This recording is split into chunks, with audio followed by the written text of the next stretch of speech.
I am back in the UK and I'm ready for the US Open action. It's day 2 and we've seen some big hitters in action. Jannik Sinner's back, Carlos Alcaraz, Daniil Medvedev. On the women's we've got Osaka, Iga making it through in straight sets, and some big upsets. The biggest of the lot being Stefanos Tsitsipas. This is me and Ben's day 2 reaction.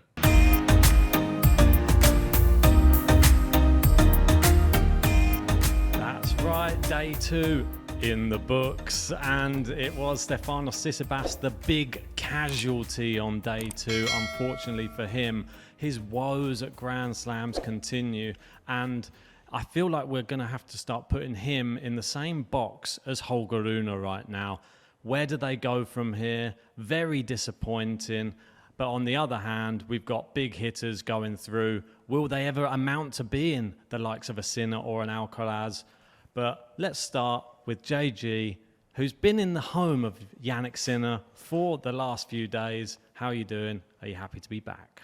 Yeah, very happy. I've been trying to watch as much of the US Open day 2 as possible. I was travelling during, but I did have some time at the airport where I was watching some live matches and then also some highlights. And then when I arrived in England, I had a long train ride where I caught up on a lot of what was happening in the tennis.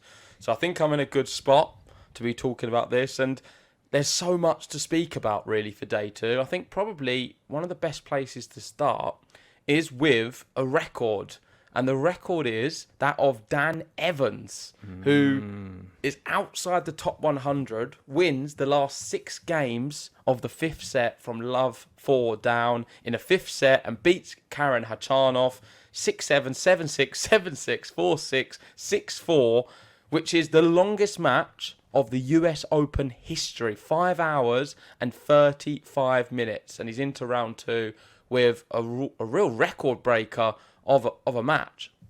Yeah, I mean, I can't believe it. I was watching this one throughout, and I kept on flicking off and coming back to it like you do with these US Open matches because there's so many going on in the early rounds. And each time I come back, they keep speaking about Dan Evans and just saying, yeah, I mean, he's been in terrible form, but his record against Karen Khachanov is actually a positive one, and he really does well against him. So it was an ideal matchup for him if he was going to come away with a victory. I didn't expect him to do it in that fashion. A world record for the US Open, 5 hours, 35 minutes. And like you say, for him to be down in such a crazy 5th set, down 4-love and 15-40, and come back and win. I mean, it is one of the most insane matches I think I've ever seen, and especially Dan Evans, who we've seen him playing in the doubles more than we've seen him playing singles recently. But I'm absolutely so happy for him because this is something maybe that can reignite his tennis career because, he, like you said, outside the top 100, hasn't really been, he said it on court, I haven't really been that dedicated, and I didn't really feel like I'd in the past pushed in these type of matches, and I just thought I've got to really give it my all to just get through this match and try and win. But where it means he hasn't done that in the past, and you see what you get, the fruits of your labour. He gets a win in 5 sets, and a historic one at that against Khachanov. Yeah, last year, just before the US Open, he played an event in America in which he won. He opted to not play that this year and instead went to the Olympics famously with Andy Murray in his last ever professional tennis matches, which meant that he then dropped outside of the top 100. It was very selfless of him to do so. But one thing I think it might have helped him is that fighting never give up attitude, which being around Andy Murray will only help you get better at. And there was times where Andy Murray and Evans in the doubles looked like they were dead and buried in several matches, and they managed to come through it. And I think being in that environment may have helped him in a situation like this, because look at the screen. I mean, like you said, love 4 down and then 15-40. I mean, this is looking like a bagel all over. You don't give him a chance. You're thinking, is he going to just down tools? He's not going to probably get a game. If he does, it'll be a 1 or a 2 at the very most. And he's finished. He's out. Like, no one gave him a chance. And he won this match from this position and won 6 straight games. Credit to Evans. Karen, it's a horror show. I think it's going to impact him big time. Hopefully he can bounce back. But yeah, great news for Dan Evans, that's for sure. The next one I have here is an interview. Let me pause it before I get in trouble. And that is him saying, "I just want to go to bed." Dan Evans' reaction after beating Hachanov. And he's probably exhausted after that. I don't know who he's got in the next round. I was trying to have a look just before we come live. But it's going to be tough whoever it is, because he's going to be surely feeling it in the arms, especially someone who's not played too much. I'm looking now, it is Navone, the Argentine. And that'll be on tomorrow. But he will be a favourite for it, but I think he's going to find it tough because he's just played such a long match. Yeah, it's going to be super, super tough for Dan Evans. I just think that he's sort of emulated Andy Murray a little bit with this matchup. We know that Andy Murray was becoming the marathon man in Grand Slams towards the end of his career. Some fantastic matches as well. I'm happy for Evans, and obviously Andy Murray was the first person to come out and say goosebumps. He got watching that. It's brilliant for British tennis. Obviously, we've had some real negatives on the British tennis side, which we will go into. I don't know if we want to segue into that one now. Straight now. Yeah, that's the plan, Ben. Let's go straight to it. So we're sticking with the British theme. Brilliant for Dan Evans. Great to see Andy Murray reacting as well. But not so good for the former champion here, who was a qualifier when she won. Emma Raducanu, she lost to Sofia Kenin 6-1, 3-6, 6-4, and Emma was in good form. This is what Jose was saying in Wimbledon and Washington. I don't think she was particularly in great form. I think Wimbledon, she got by with a draw on the players she played, and was riding the energy she was given. She does play quite well on grass as well. But beyond that, I didn't think she's been particularly great. She then decided to stop playing for 3 to 4 weeks. And it didn't work. I mean, I've got so much to say about it. I'm going to share this one because I think it sums it up quite nicely. So Kenin, firstly, is an American tennis player. She is higher ranked than Raducanu. So on paper, it's not the biggest surprise in the world. And someone who has pedigree at Grand Slams, a former champion. So let's have a read this. So Kenin is always so tough, but I just don't understand Raducanu's approach to the match. She skipped the Olympics to prepare for the US Open, and then didn't play the 2 biggest warm-up events, and ends up crashing out in the first round. Why the hell does she feel the need to have a 3 to 4 week break from tennis and just turn up at the US Open? It screams entitlement, it screams big ego, it screams the fact that someone who feels they can just turn up and win. She only wants to play the big events. Some may say the reason she didn't play the big warm-up events is because of her ranking now. She means she would have to play qualifying if she doesn't get a wild card. Doesn't want to do that. Not prepared to play the qualifiers. And people need to call it as it is right now. As much as we want to get behind her, and she's a British talent and probably the best British tennis player on the female side. I don't want to be too dismissive of Bolter or Harriet Dart, but I think Raducanu does have the highest ceiling over all of them. To not be able to dedicate yourself to the sport and have a little bit of, be a bit more humble in your approach, to really put the effort in and graft to be able to succeed, is really disappointing. And people need to be honest now and stop all this. Oh, she had quite a good resurgence. Oh, she's back in the US Open form, the way where she won the tournament. It's poor. She's lost again. First round of a Grand Slam, and I think a lot of it is to do with her approach. We know she's an excellent tennis player, but we don't never get to see it. And since she won the US Open, she's not come close to winning a single WTA event or going well in any Grand Slams. Yeah, that's what I was going to bring up on the screen as well, just so everyone can be aware. Her best one was Wimbledon, which was the last Grand Slam we just saw. Where, like you say, a bit of a favourable draw. Wasn't the most difficult, but you can see there, second round, first round, second round, fourth round, first round again. You can't be taking time off in a period where you need to prepare for a big event like the US Open. We don't know why she's taking it off. She's taking it off to prepare. Her words were, "I am going to put everything into this US Open." It's like she just doesn't want to go qualifying, Ben. She doesn't want to go to the qualifiers to play the tournaments before. Where was she at Cincinnati? Where was she in general? I mean, did she have other things that she was having to other engagements? No, it was her schedule. Let's be honest. There's a lot of top players what do a similar schedule. Unfortunately, I think she's not as top of a player as she thinks she is. I genuinely believe her ego does get in the way of her reaching her potential as a tennis player. She's a long way to go. I'm interested to hear what you guys have to say in the comment section. I've not seen her post-match interview. I will be checking it out afterwards. And hopefully she can get some kind of normality in her structure and her plan for the future in tennis. Whether that's a consistent coach, a consistent routine and schedule, maybe drop down, play some lower events. I know she did a few here and there, but it just seems like a lot of it is motivated by the location of where it is and how much money she can make and what sponsorships and who's sponsoring the tournament. Just play some tennis. Forget the money altogether and just go and play.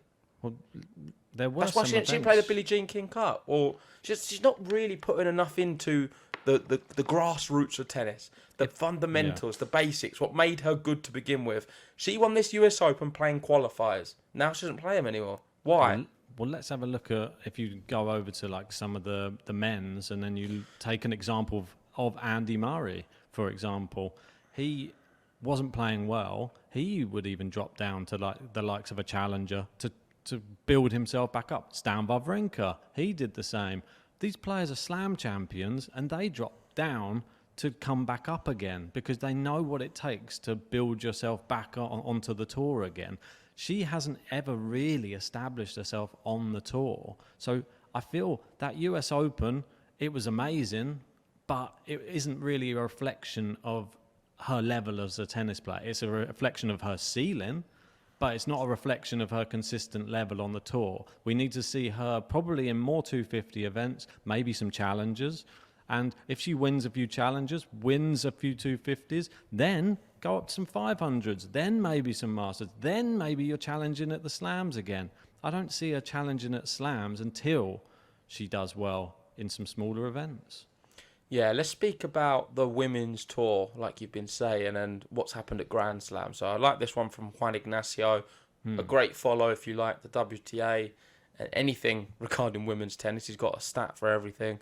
And seeing as we've now played all of the Grand Slams in 2024, I thought this was a good one because you can see some of the consistent players on the women's tour versus the ones who have really struggled in Grand Slams. So on the left, these are all the players who have won at least one match in every one of the Grand Slams. So you can see the names here. So Badoza, Goff, Kalinskaya, Kasatkina, Kostyuk, Mertens, Navarro, Paolini, Pavlyuchenkova, which is probably a surprising one. Rus, credit to her. Yeah. Rybakina, Svitolina, Iga and Wang. And that's why we need to give Wang massive credit as well. These are some of the real consistent players on the women's who, regardless of surface, are putting up some results and winning matches. And that's what should happen if you're a higher ranked player. Let's be fair. If you're higher ranked and you're a seeded player, like a lot of these ones are, you will play someone who's not a seed in the opening round, and you should be able to win your first match. You'll be favourite on all of them. And these players have done well. On the right-hand side, these are players who are yet to win a Grand Slam match this year, and yet have been in every single one of them. The biggest standout for me is Kudermetova, someone who I know you tipped her to win a slam not too long ago. Right. In 2024, she's now going 0-4 in the slam. She can't get a win at the moment. You've got Yuan, who I think is better than that. Smildlova, I guess it's her level is probably that of a 0-4. Linette, disappointing. Hebino, probably better Christian as well. There's some really disappointing results for these guys.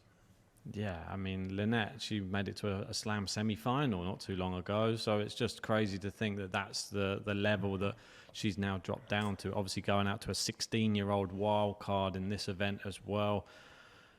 These players need to go back to the drawing board, need to work out what's not clicking. I mean, there's one other player as well, and I know that it's a bit mean to bring her up, but I'm going to have to do it. And I think anyway. I think you know I'm going to bring up as well. And I was astounded when I saw. The first thing I saw was the odds, and I was like, Kruger versus Zhang. Oh, why is it 1.03 for Kruger? And I thought Zhang's not that bad, is she? And then I had a look at this. 23 match losing streak so far for Shuai Zhang. I mean, the last time she won a tennis match. Yeah, but she's been injured, Ben. Look at this. It's 2023. The last time she won a tennis match was January 2023. I mean, it's getting pretty sad. That was against Brengel. Yeah, and look, there hasn't been a gap, really. There was a gap between August and February this year, but since she's come back, still just more and more. And look, she bageled her in the first set. And then she still went on to lose this match. I mean, I don't know what's going on. It must be injuries, Ben. There must be some really bad as well. But yeah, it's just like I feel like the end is close. I mean, how many matches do you have to lose in a row before the end happens? I think this is a prime example of someone just playing when they don't need to. I think it's over. It's finished. I think so too. She can decide when she wants to retire, but very much. Yeah, I think it's the end of the road for sure. Good to see she gets some wins in the doubles. Maybe just focus on that. Sure. I think so. But yeah, I don't see her doing very well ever again. I think she's finished as a singles player. Let's move on to the next topic, which is Stefanos Tsitsipas. You spoke about him at the start. Yeah. And he's lost in the opening round here at the US Open. Someone who I think I had in my bracket going a lot further than this. He lost to Kokkinakis. 7-6, 4-6, 6-3, 7-5. Kokkinakis is a great player. But Tsitsipas' record now at the US Open is almost shocking. You would never believe how bad he is, considering his game, I think, is very well-rounded and great on hard courts. We've seen him before do well at the Australian Open. Is the courts of the Australian Open that much different to the US Open? I don't think they're that much different though, Ben. It's not like a clay court probably clay being his best surface, I would say now for sure. I don't get it. But struggles at the US Open big time. Round 2, round 1, round 3, round 3, round 1, round 2, round 1. For someone of his caliber, a top 10 player, crazy how he struggles with the US Open. And if I knew that it was this bad, then I probably would have had him going out a little bit sooner. Yes, I mean it's a terrible draw. There's no ifs or buts around it. It's a very bad draw. It's similar for Holger Rune as well. I think that's the one thing we can't skate over is neither of them had very good draws. But it doesn't mean that they shouldn't be winning those first round matches. He's playing Nakashima, Rune. I think that was tougher than Kokkinakis, to be honest, being in America and him being in good form. But Kokkinakis, we know he turns up at he don't feel like he turns up any other tournaments other than slams. So he thrives in a like a crazy environment as well. If there's people screaming, shouting, there's new rules at the US Open this year as well, where fans can walk around during points as well. So there's a lot going on there. I don't think Tsitsipas, that suits him at all. He gets very disturbed by anything. Distracted. So, yeah, exactly right. So I think it was a recipe for disaster, this tournament for him. But I am still, like you say, shocked at this crazy record. Like we can see here. Look how good he is at the other ones. Wimbledon and the US Open. I mean, the second half of the year, he may as well just write it off. It's just terrible. I honestly think it's nothing to do with the surface. I think it's the timings. I feel he can peak up until about April, and then that's about it. He plays until April, and then once they move from the clay, Monte Carlo finishes in Madrid and all of them, and he moves French then on Open, to... It's done. After that, it's done, I think. Done. After French Open, finished. Kaput. No more. No more of him. I think probably gets up to June then, probably. Because when's French Open? June time? Yeah, I'd say just the first week of June it finishes. Yeah, and then he does half the year. He's a 6-month player. And then the other 6 months, he's on holiday completely. He's made enough money, and he's good to go. He's there exploring the world with Paolo Badoza. What this now means, though, is that part of the draw has opened up massively. You've mentioned... Who is it? There's someone else you big... Oh, no, you haven't mentioned him. But someone who I did well in my prediction, and that is Jakub Mensik beating Felix. Love him. So I'm pleased about that one. But it's opened up this part of the draw. So we've got one of these players to reach the last 16 at the US Open. It's Kokkinakis, Skulkate, I don't know how to say that one, Mensik, Borges, and Correa.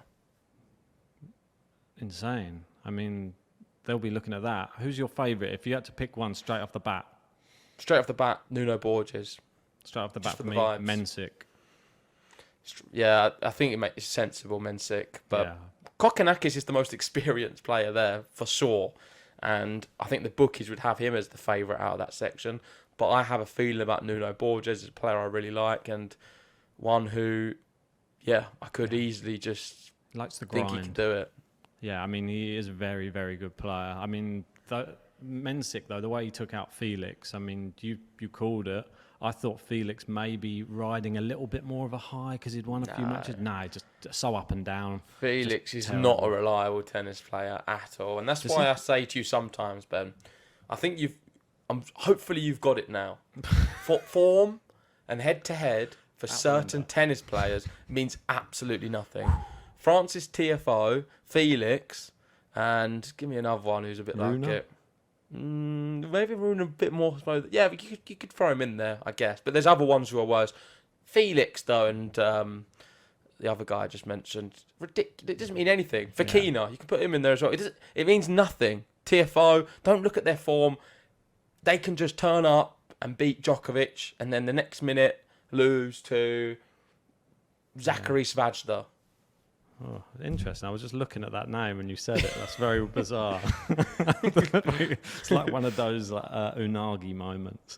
I am on that bandwagon now. I don't believe in any form of these players. I think the only players' form that I believe in are Novak Djokovic, Carlos Alcaraz, and Jannik Sinner. They're the only ones who I can really trust. The rest, even Daniel Medvedev, he's a little bit flaky here and there these days, but we'll see if he comes good as the tournament progresses. Yeah, Medvedev better than most, and I'm really glad I've got him going far because I think he could be a shock contender to win the whole thing. Let's speak about Carlos Alcaraz. You touched on him. He is someone who did go through the draw, and I want to start with this one here. You read my mind, Ben. I don't know how you managed that, but that's exactly what I was looking for, and you brought it up. I don't know how you did it. It's magical. But this is the big three win-loss record in majors after 70 matches. So you've got Nadal, 58 wins, 12 losses. Djokovic, 55 wins, 15 losses. And now he's gone on to complete tennis. Roger Federer, 52 wins, 18 losses. And Carlos Alcaraz now, after 70 matches, 60 wins, 10 losses. He is doing better than every single one of the big three after 70 matches. He's surely the greatest of all time, isn't he, Ben? I mean, he's won 2 of the last slams. Is he going to win 3 in a row? Is he going to win everything? Is he going to complete tennis before Novak Djokovic completes tennis? That's what I want to know. Wow. Or am I getting too far ahead of myself, or would he just put our feet back on the ground? Let me answer for all of the other people in the comment section, which I can see them all typing away now. And they're all going to be saying... It all starts with JG. And they're all going to be saying, well... He's done it in this era where hasn't even had to play Federer, barely played Nadal, and whereas the likes of Nadal and Djokovic and Federer, they all play each other multiple times, and a lot of those losses come against each other as well. So he's not having the same level of competition to go up against, but you can only beat who's in your way, and he's doing it pretty impressively. So that's... You say he's not got the same level of competition. He still had Novak Djokovic in there, who's still doing some amazing things. He's got a Jannik Sinner who's looking quite good right now as well, who's going to be taking stuff off him. A Daniel Medvedev who's dangerous. But I know what you mean. Before, with having Nadal, Federer, Djokovic, and Andy Murray, and Stan, and Delpo, and just Monfils lurking about as well. Monfils is still here, of course, and another one who's doing all right. He beat Diego Schwartzman, so the run is on for him. Yeah. Let's go to the next Alcaraz one. Let's see if you can read my mind again. Probably not this time. But this next one is from Nikaya. I think it's a good one. It's from the ESPN interview with Tu, the opponent of Alcaraz. And this is what he had to say. So he said, I'm not going to lie. He came out in his jacket, referring to Carlos.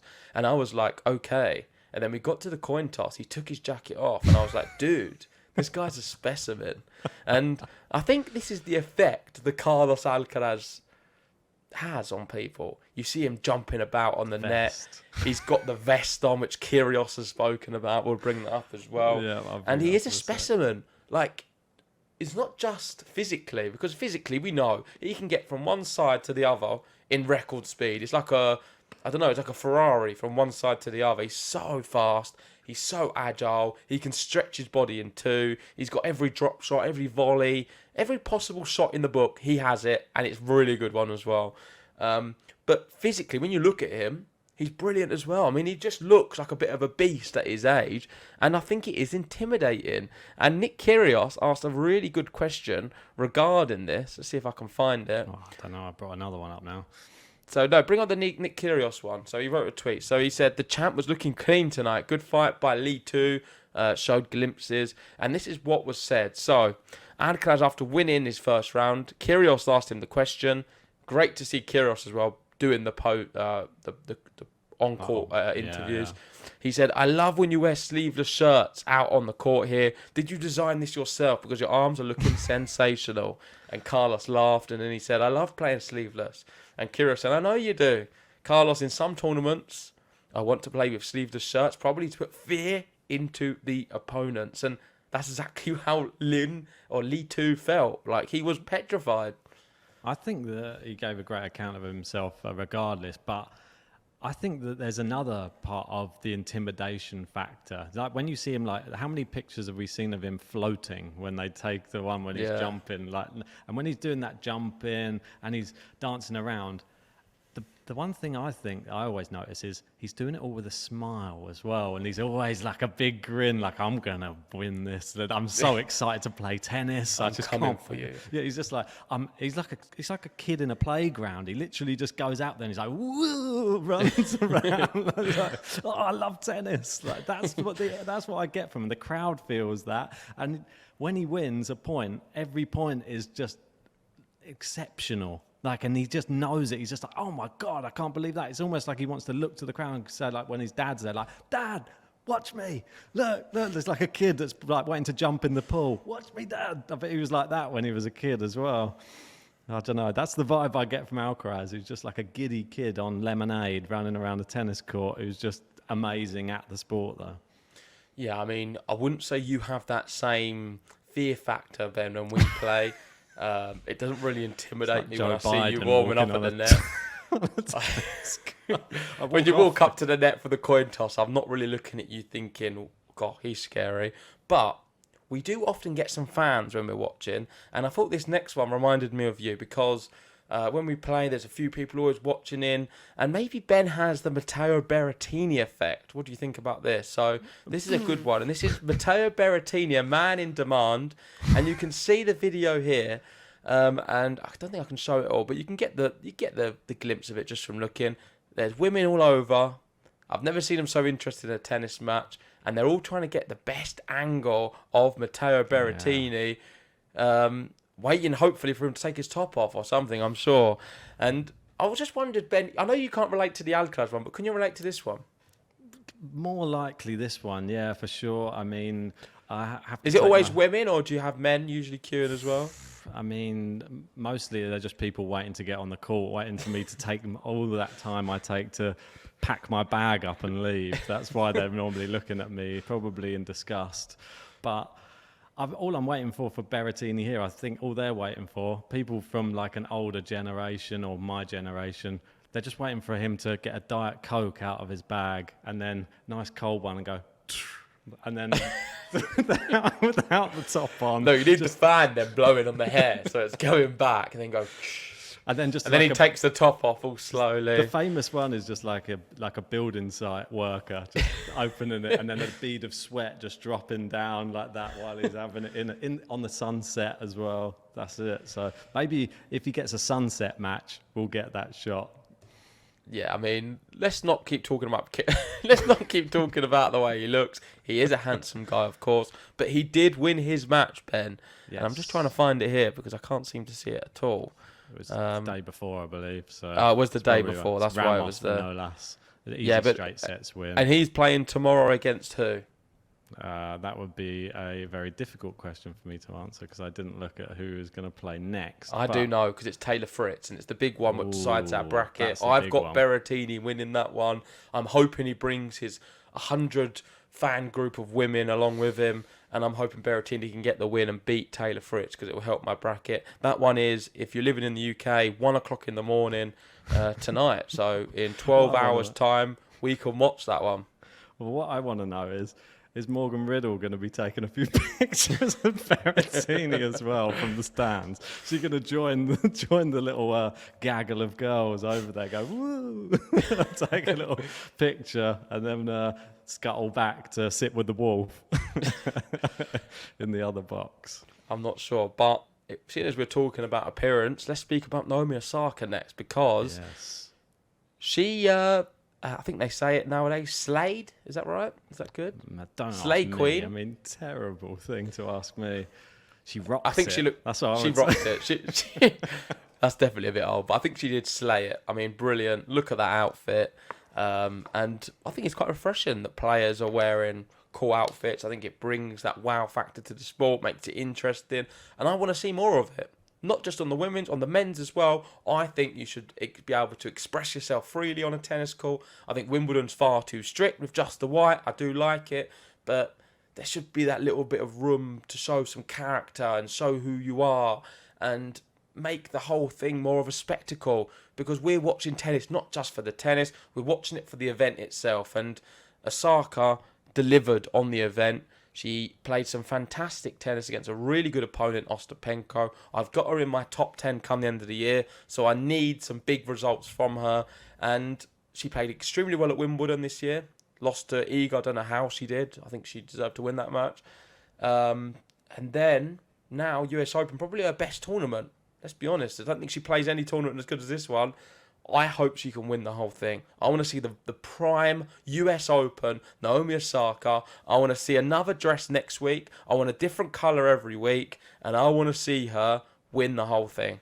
Go on, Naomi. That would be amazing. 3-time champion should be then. Yeah, that match against Iga at Roland Garros really showed that the level that she's playing at this year. I think Ostapenko, a disastrous first round matchup it could have been. It could have been a car crash. Turned out to be Osaka getting through a very big hurdle, and now she's got maybe a bigger one in the second round. She's got Mukova second round. It doesn't get. I think it does get easier. I think that the draw is back to front for Naomi Osaka. It starts with Ostapenko, then goes Mukova, then it could be Lepchenko or Potapova in the next round, and then maybe slightly more difficult, but Paolini looks like the most likely to get through to the fourth round, I would say. So Osaka, really good chance in this section, and then could find herself maybe against a Raducanu somewhere down the line, but there's no guarantee. Raducanu's not that good at the US Open. I know I've had a lot of people come for me in the comments saying, how did you put Raducanu so far? She never does well at the US Open. Yeah, I may have got it wrong. She had set point against her in her match against Iva, who is the qualifier, and she just about managed to save a couple of set points and then win on a tie break. So it wasn't all plain sailing for Raducanu either, but Osaka, I think she looks so good. I think she could go very deep at this US Open. I agree. Right, there we go. Let's wrap it up there. That is our day 2 reaction. Join us tomorrow, maybe a little bit earlier than today, for our day 3 reaction. We'll bring you some post-match stuff. We'll bring you some other thoughts about the US Open as it's happening as well. Leave us your comments in the comment section below and let us know, what other things would you like us to do during this US Open? Is there any other kind of podcast you want? Would you want more? Would you want them at a different time? We're more than happy to accommodate you guys. We have a little bit more flexibility with work at the moment, so we'll try our best to bring you everything we can during this US Open spin. Enjoy the tennis, stay safe, and we'll see you soon.